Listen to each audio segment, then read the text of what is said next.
What does each Windows blue screen code mean? You're using your computer normally and out of nowhere everything stops. A blue screen appears with a strange code. It feels like Windows just decided to crash for no reason. The detail almost nobody notices.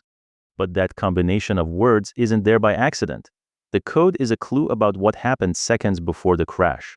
The challenge is figuring out what it's really trying to tell you. Why Windows shows these codes. When the system detects an error that could compromise its stability, it stops everything. Instead of continuing to run unpredictably, it records a likely cause for the failure. What most people think versus what actually happens. Many people assume every blue screen means the same thing. In reality, they represent different categories of problems. The code exists precisely to separate those categories. When the problem involves memory. Codes like memory management indicate difficulties managing data in RAM. Page, flant, in an unpaged area, on the other hand, suggests the system tried to access information where it shouldn't have been. When the failure comes from internal communication. IRQL, not less or equal, often appears when a component tries to access resources at the wrong time. It's like two parts of the system trying to use the same passageway without coordination. When drivers enter the picture.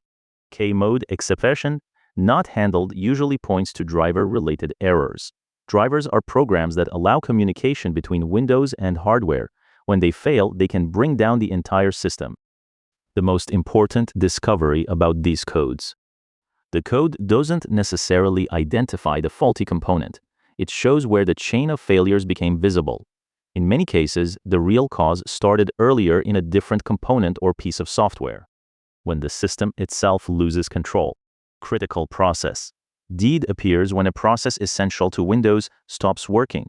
Unexpected Störexpedition is often associated with problems involving data storage and file access. What all these codes have in common. Despite their different names, they all indicated that Windows encountered something too dangerous to ignore. The blue screen isn't the problem itself. It's the warning that something important went wrong. In summary, every blue screen code represents a clue about the source of a failure. Some point to memory, others to drivers, processes, or storage. Understanding these differences turns a frightening message into useful information.